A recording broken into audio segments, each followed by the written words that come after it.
بسم اللہ الرحمن الرحیم، السلام علیکم۔ میں ہوں کرامت مغل اور میرے ساتھ ہیں عیسیٰ نقوی۔ نقوی صاحب، مریم نواز نے منصور علی خان کو ایک انٹرویو دیا ہے۔ منصور علی خان صاحب جو ہیں وہ اکثر مختلف لوگوں کے انٹرویوز کا ریویو دیتے ہیں۔ آپ نے بھی یہ 34 منٹ 19 سیکنڈ کا انٹرویو دیکھا ہے۔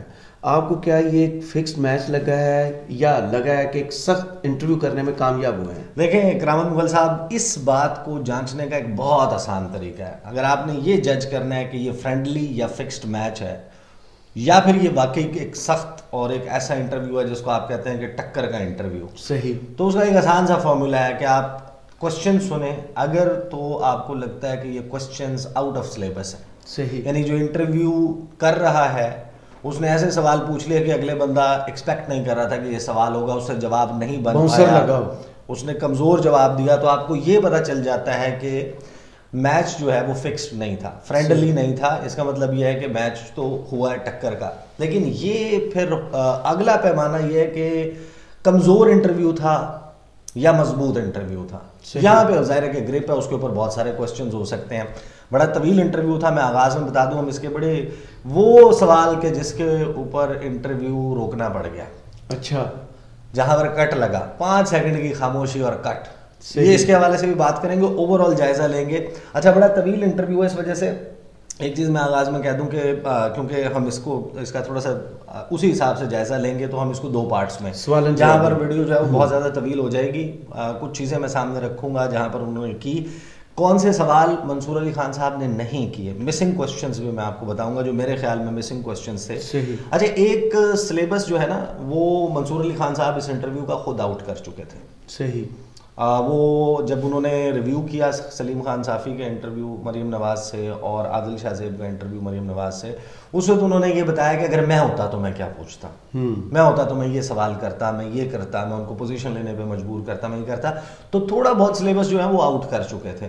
صحیح، اب جو انٹرویو کا کنڈکٹ کیا انہوں نے انٹرویو وے اہیڈ، جن 2 صاحبان کا میں نے نام لیا ان کے مقابلے میں جب آپ منصور علی خان کا انٹرویو رکھ کے سنیں گے تو آپ کو بہت مزہ آئے گا۔ صحیح، پہلے والے انٹرویوز تو آپ کو پتہ ہے کہ وہ کس قسم کے دوستانہ میچ تھے۔ چلیں اس پر ہم بات بھی کر چکے۔ دوسری بات یہ کہ پاکستان کے ایک چیز اور میں ایٹ دی آؤٹ سیٹ بالکل سٹارٹ میں کلیئر کر دوں، پاکستان میں جتنے بھی پولیٹیشینز ہیں نا، زیادہ تر موسٹلی جو لیڈرز ہیں پارٹیز کے، وہ فرینڈلی میچ کھیلتے ہیں، وہ فکسڈ میچ کھیلتے ہیں۔ جو انٹرویوز ہوتے ہیں اس میں سوالات لیے جاتے ہیں، موضوع لیے جاتے ہیں، ایسے بندے کا انتخاب کیا جاتا ہے۔ خاص طور پر مریم نواز صاحبہ منتخب کرتی ہیں کہ فلاں شخص پر انٹرویو کرے، فلاں کرے، فلاں نہ کرے۔ صحیح، یہ بالکل باقاعدہ ڈیسائیڈڈ ہوتا ہے، سارے پولیٹیشینز ایسے کرتے ہیں۔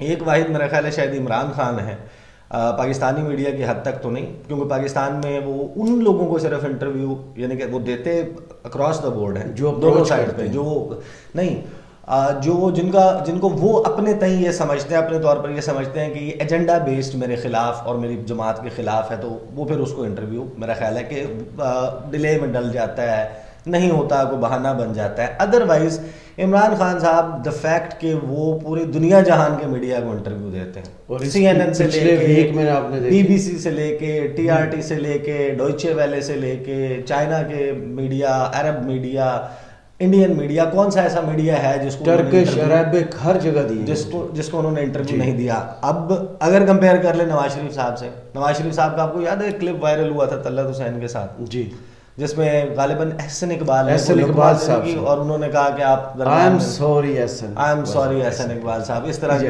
وہ کی تھی۔ اس وقت طلعت حسین صاحب کے وچار جو ہیں وہ میاں صاحب کے لیے مختلف تھے، ابھی تھوڑا سا مختلف نظر آتے ہیں۔ تو وہ جو انٹرویو ہے، اب نواز شریف صاحب لندن میں وہ کس کڑے وقت سے اپنے طور پہ وہ سمجھتے ہیں کہ وہ وکٹم ہیں، ان کے ساتھ زیادتی ہوئی، ان کا ایک سٹینس ہے پاکستان کی اسٹیبلشمنٹ کے حوالے سے، سب کچھ موجود ہے، لیکن وہ سوال کے جواب صرف انہیں کو دیتے ہیں جو ان فیلڈ اپارٹمنٹس کے باہر قطار بنائے صحافی ہوتے ہیں۔ جی، وہ ان کے سوال میں جواب ہوتا ہے۔ جی بالکل، وہ سوال بھی اسی طریقے کا ہوتا ہے۔ وہ جو سوال کر رہے ہوتے ہیں، میاں صاحب نے کبھی نہیں سوچا کہ دیکھیں میری آواز سنی جائے گی، میں امریکن میڈیا کو، میں ویسٹرن میڈیا، میں برٹش میڈیا، میں یورپین میڈیا، میں ان تک اپنی آواز پہنچاؤں۔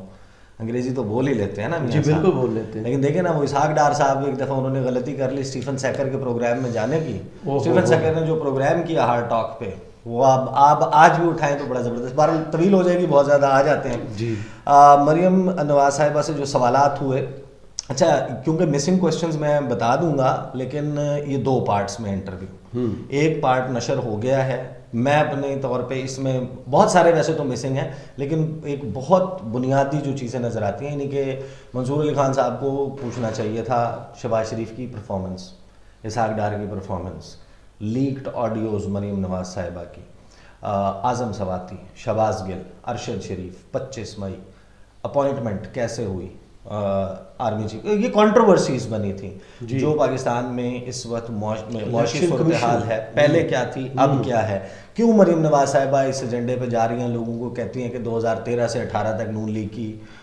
ریٹس یاد کرو اس دور میں کیا تھے، اور آج سے ان کے چاچا کی حکومت سے کمپیئر کر کے ہمیں ووٹ دو، کیونکہ چاچا کی حکومت میں پی ایم ایل این کی اس حکومت میں وہ جو ریٹ ہے وہ جو زیادہ ہوئے ہیں چیزوں کی قیمتیں وہ عمران خان کی وجہ سے ہوئی ہیں، وہ کیوں کہہ رہی ہیں کہ بہادری میاں صاحب کی چیک کرو جب انہوں نے آ کے گرفتاری دی تھی، وہ یہ کیوں نہیں ان سے یہ سوال بھی ہونا چاہیے کہ بھئی وہ پھر وہ پلیٹیں اوپر نیچے ہونے کے بعد وہ جو باہر چلے گئے تھے اس کی کہانی جو ہے وہ بھی سن لیں، یہ جو آپ فرما رہے ہیں یہ سوالات کر لیں، اسحاق ڈار کو لانے کے لیے جو انہوں نے جتن کیے پاپڑ بیلے وہ کیوں کر رہی تھیں، یہ سوالات تھے جو مسنگ تھے، مہنگائی، غربت، بے روزگاری، اس کے حوالے سے ہمارے سارے اینکرز نہیں، میں یہی کہہ رہا ہوں کہ ہو سکتا ہے کہ سیکنڈ پارٹ میں آ جائیں، اس کے علاوہ بھی بہت سارے سوال ہیں، لیکن جو سوالات کیے ان سوالات کو میں تو سمجھوں گا کہ بہت اچھے سوال تھے، مجھے بھی انٹرویو بڑا انٹرسٹنگ تھا اور آؤٹ آف سلیبس کوسچنز تھے اس میں، جی ایٹ لیسٹ جس طریقے سے پٹ کیے گئے تھے نا مزے کے تھے، وہ اس طریقے میں جو ہے وہ شاید آؤٹ آف سلیبس ہو گئے ہوں، چاہے وہ اس کو ہلکا پھلکا پہلے اپنے ولاگز میں ڈسکلوز کر چکے تھے۔ اچھا ایک تو ان سے پہلا سوال ہوا، آپ چیف آرگنائزر کے عہدے پر کی اہل بھی ہیں، آپ ڈیزرو کرتی ہیں۔ مریم نواز صاحبہ جو ہے نا انہوں نے بہت سارے سوالوں کے جواب جو دیے نا، آپ کمپیئر کریں، I don't want to name, لیکن ہمارے کچھ شوبز کے لوگ ہیں یا ہمارے جو باقی مشہور ہیں کہ جو سوالات کے جواب بڑے عجیب و غریب سے دے دیتے ہیں، تو کہیں کہیں پر مریم نواز صاحبہ بالکل سوال گندم جواب چنا کے اوپر چلی گئی۔ اچھا سٹارٹ والے جو ہیں وہ سوال ان کو رٹے رٹائے تھے، ان کو یاد ہے نا، موروثیت والے، آرگنائزر والے، پھر ایک تنقید جو بار بار ان کے اوپر منصور علی خان نے اپنے بلاگز میں، اپنے چینل کے اوپر پروگرام میں بار بار کی کہ آپ گلگت بلتستان، کشمیر، فلانے ضمنی انتخابات ہار گئے، کمپین۔ اچھا اس میں کاؤنٹر کوشچن ہونا چاہیے تھا، وہ نہیں ہوا، وہ بھی میں آپ کو بتا دیتا ہوں۔ چلیں کوئکلی آ جاتے ہیں انٹرویو پہ، کیا آپ چیف آرگنائزر کے عہدے کی اہل ہیں، ڈیزرو کرتی ہیں؟ اس میں انہوں نے کہا کہ جناب میں نے 5-6 سال کام کیا، دن رات کام کیا ہے، میرا عوام سے ایک رشتہ بنا ہے، مسلم لیگ کے کارکنوں نے مجھ پر اعتماد کیا اور یہ اس کی ایکنالجمنٹ ہے۔ اچھا ہاں، یہ عہدہ جو ہے وہ پارٹی نے اس کو ایکنالج کر کے مجھے یہ عہدہ دیا ہے۔ ان سے سوال ہوا عہدے شریف خاندان میں کیوں ہیں آپ، اب عہدے میں حمزہ شہباز سے بڑی ہو گئی ہیں، کیا حمزہ ناراض ہیں، یہ سوال کیا۔ پھر یہ سوال کیا کہ وہ لیڈر آف اپوزیشن تھے، جب ووٹ آف نو کانفیڈنس تھا پنجاب اسمبلی میں وہ نہیں آئے، غائب ہو گئے، تو انہوں نے مریم نواز صاحبہ نے ان سوالوں کے جواب جو دیے ان میں کوئی، میں آپ کو فرینکلی بتاؤں، they are not solid answers, they are not solid justifications۔ وہ ان کی اپنے تئیں اپنے ورکر کو راضی کرنے کے لیے، قائل کرنے کے لیے ضرور ہے۔ ایسے سے لوگ تحریک انصاف میں بھی ہیں، نون لیگ میں بھی ہیں، پیپلز پارٹی میں بھی ہیں، جو نسل در نسل پہ سیاست کے اوپر یقین رکھتے ہیں، انہوں نے جانشینی کی گدی بنائی ہوئی ہے اور وہ اس کے لیے کہتے ہیں کہ جناب عوام ہمیں قبول کرتی ہے، لوگوں میں ہماری پذیرائی ہے، ہمیں تو اس وجہ سے یہ دس از نو جسٹیفیکیشن، کسی کی کوئی پولیٹیکل اسٹرگل نہیں ہوتی منہ اٹھا کے اس ایج میں۔ اب یہ بھی تو کہتی ہیں نا کہ جنید صفدر جو ہے وہ ان کو ابھی وہ بڑا لائق لڑکا ہے، میں نے اس کو کہا کاروبار پہ توجہ دے، بزنس کرے، مطلب نالائق ہوتا تو آپ اسے سیاست میں لے اسے ملک دے دیتے، ہاں تو اس کو ملک دے دیتے، یا پھر آپ کسی کو ایٹ اے سرٹن سٹیج، جس بندے نے پاکستان میں وقت ہی نہیں گزارا، اچانک وارد ہوگا اور وہ بندہ نواز صاحب نے تو سر یہ کیا، دونوں بیٹوں کو بزنس دیا، بیٹی کو ملک دے دیا۔ یہ بھی ایک انٹرسٹنگ اینگل ہے۔ بہرحال وہ جناب انہوں نے بتایا کہ جہاں تک مجھے علم، اچھا مجھے ان کے جواب سے جو حمزہ شہباز کے حوالے سے انہوں نے دیا، مجھے لگا کہ ان کے درمیان جو ہے وہ بہت فاصلہ ہے۔ صحیح، انہوں نے کہا آئی تھنک ان کی ایک 20 سال کے بعد ایک بیٹی ہوئی ہے، آئی تھنک مجھے جو بتایا گیا ہے ان کی بیٹی بیمار ہے، مطلب this is what you should know, part of the family, first cousin ہے۔ اور اتنا آپ کا کلوز رشتہ ہے. آپ آئی تھنک جہاں تک مجھے بتایا گیا, جہاں تک میرے علم میں, بالکل ایسا لگتا ہے جیسے کمپلیٹ ڈسکنیکٹ ہے. تو وہ قطری خط یاد آ گیا کہ وہ شہزادے نے بھی کہا تھا مجھے بتایا گیا, آئی واز ٹولڈ. تو انہوں نے کہا کہ میں نے آپ کو بتایا کہ ان کی بیٹی کی طبیعت خراب ہے. سوال ہوا کہ تو وہ چھوڑ دیتے, سیٹ چھوڑ دیتے, وہ کیوں لگے رہے؟ تو انہوں نے کہا جی کیوں چھوڑ دیتے بھائی, آخری گیند تک آخری دم تک لڑنا چاہیے, وہ کیوں چھوڑ دیتے. ان سے سوال ہوا کہ آپ بھی الیکشن لڑ رہی ہیں, حمزہ بھی. Now this was a tricky question. بالکل صحیح, ایک ٹرکی کوسچن تھا کہ آپ بھی لڑ رہی ہیں, حمزہ بھی لڑ رہے ہیں, جیت گئے الیکشن, گورنمنٹ بنانے کی پوزیشن میں آ گئے, تو چیف منسٹر کون ہوگا, چیف منسٹر کا کینڈیڈیٹ کون ہوگا.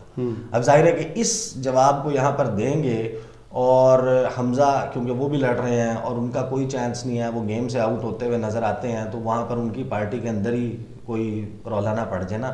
تو اس پہ انہوں نے کہا کہ جناب یہ پارٹی ڈیسائیڈ کرے گی, بعد میں ڈیسائیڈ کرے گی. وہ پارٹی جو لندن بیٹھی ہے, لندن میں ہو سکتا ہے, پاکستان میں یا ہمارے کہیں قریب اڑوس پڑوس میں بیٹھی ہو. صحیح. تو انہوں نے کہا کہ جناب منصور علی خان نے کہا کہ پہلی دفعہ نہیں ہوا کہ فیصلہ نہیں ہوا کہ آپ کا چیف منسٹر کا کینڈیڈیٹ کون ہوگا, ورنہ تو تقریریں لیڈ کرتے ہیں نا, وہ سارا کچھ ہوتا ہے. انہوں نے کہا نہیں, جب آپ جیت کر آتے ہیں, آپ مل کر بیٹھتے ہیں, تو ان سے سوال ہوا کہ ہوگا آپ دونوں میں سے کوئی ایک. تو مریم کہتی ہیں کہ نہیں ابھی یہ بھی ڈیسائیڈ نہیں ہوا, آگے آ جاتے ہیں جناب, یہ میں نہیں کہہ سکتی. اب ان سے سوال ہوا کہ میں آپ کا ٹریک ریکارڈ دیکھ رہا تھا, یہ وہ سوال ہے جو وہ بار بار کر چکے ہیں. آپ نے گلگت بلتستان میں کیمپین لیڈ کی, مسلم لیگ ہار گئی, آزاد کشمیر میں کیمپین کی, ہار گئی, ضمنی انتخابات آپ نے لیڈ کیے, ہار گئے. مریم نواز صاحب نے کہا سب جیتے. کون سے؟ وہ بتانے لگی کہ جب عمران خان صاحب حکومت میں تھے. تو انہوں نے کہا جب خان صاحب حکومت میں تھے, منصور علی خان نے کہا جی, اور پھر انہوں نے کہا کہ جب آپ کی حکومت آئی آپ سارے ہار گئے. اس پہ مریم نواز صاحبہ کہتی ہیں, اور یہ بہت اہم جواب تھا, اور اس پر بنتا تھا کاؤنٹر کوسچن. صحیح. جواب یہ تھا نہیں, وہ میری اس میں صرف اور صرف کیمپین کی ذمہ داری تھی, اور اس میں اور ایشوز تھے. جب آپ یہ کہتے ہیں کہ کشمیر اور گلگت بلتستان کی کیمپین, تو وہ ہم رزلٹ دیکھ کر گئے تھے. سنیں, ہمیں پتا تھا, ہمیں بتایا گیا تھا کہ ادھر آپ کو 2 سیٹیں ملیں گی, ادھر آپ کو 3 سیٹیں ملیں گی, پھر بھی وہاں پارٹی کو موبلائز کرنا میری ذمہ داری تھی, وہ اچھے سے نبھائی. مجھے جانے سے پہلے الیکشن رزلٹ پتہ چل گیا تھا, دھاندلی وغیرہ کا انہوں نے تذکرہ کیا. پھر انہوں نے کہا کہ میں نے اپنا وہاں پہ جا کے شو آف اسٹرینتھ کیا. اچھا, بعد میں بھی انہوں نے یہی بات کی. صحیح. مریم نواز صاحبہ نے کہ مجھے پہلے سے رزلٹ کا پتہ تھا, مجھے بتا دیا گیا تھا. یہاں ان سے پوچھتے نا کس نے بتا دیا تھا, آپ کس سے رابطے میں تھی؟ صحیح. کون ہے جو دھاندلی کا ماسٹر ہے, جو آپ جن کے اوپر الزام لگاتی ہیں, جن کی بات کرتی ہیں, جو اپنی کیلکولیشنز دیتے ہیں, جن کی کیلکولیشن بڑی فٹ بیٹھتی ہے. اس کا مطلب یہ ہے کہ گلگت بلتستان اور کشمیر کے وقت بھی آپ ان سے مشاورت کر کے گئی تھی, آپ کو بتا دیا گیا تھا, آپ کو پتا تھا. تو یہاں پر ان کو روک کے پوچھنا چاہیے تھا کہ کس نے بتایا. آگے سے کہہ دیتی کوئی نجومی نہیں, اب یہ نجومی والی بات نہیں ہوتی نا. اچھا, پھر آگے ان سے سوال ہوا. جی. انہوں نے کہا کہ جناب 16 میں سے وہ, انہوں نے کہا میں نے 15 ضمنی انتخابات جیتے. وہ ڈسکا کے الیکشن کا انہوں نے تذکرہ کیا. پھر اس کے بعد انہوں نے کہا کہ وہ یاد ہے مجھے 20 میں سے 15 سیٹیں ہارے آپ, 20 میں سے 15 سیٹیں. اچھا, میں آپ کو ایک بات بتاؤں, اس کی ڈیوریشن دیکھ کے مجھے لگ رہا ہے کہ 3 پارٹس میں لگانی پڑے گی. 3 پارٹس میں لگا دیں گے, کوئی نہیں, 3 پارٹس میں. لوگوں نے آج کل نیچے کامنٹس باکس میں لکھنا شروع کر دیا کہ یار آپ اس کے طوالت کا جو ہے نا وہ نہ کیا کریں, آپ کر دیا کریں. 3 پارٹس میں کریں گے جناب اس ویڈیو کو, کیونکہ آگے بہت امپورٹنٹ ہے. آگے خان صاحب کے عدالتی معاملات والی گفتگو ہے. اچھا, پھر یہاں پہ وہ کہتے ہیں کہ جس پہ منصور علی خان نے کہا کہ آپ 20 میں سے 15 سیٹیں آپ ہارے, پنجاب کے جو ضمنی انتخابات ہوئے تھے. تو اس میں مریم نواز صاحبہ کہتے ہیں کہ نہیں, اس کے ڈائنامکس اور تھے. اچھا, اس کے ڈائنامکس اور تھے. تو منصور علی خان نے پوچھا کیا ڈائنامکس تھے. اس میں کہتی ہیں محترمہ, کہتی ہیں کہ اس کے ڈائنامکس یہ تھے کہ ہمارے اپنے لوگوں نے قبول نہیں کیے کینڈیڈیٹس. اپنے لوگوں نے قبول نہیں کیے, کیوں؟ اس میں مریم بی بی کہتی ہیں کہ نون لیگ کے اپنے کینڈیڈیٹس ہیں نا ہر ضلع اور ہر حلقے میں, ہر تحصیل میں. ظاہر ہے کہ تنظیم موجود ہے, ان کے اپنے لوگ موجود ہیں. اس پہ انہوں نے کہا کہ ڈیل کیا آپ لوگوں نے,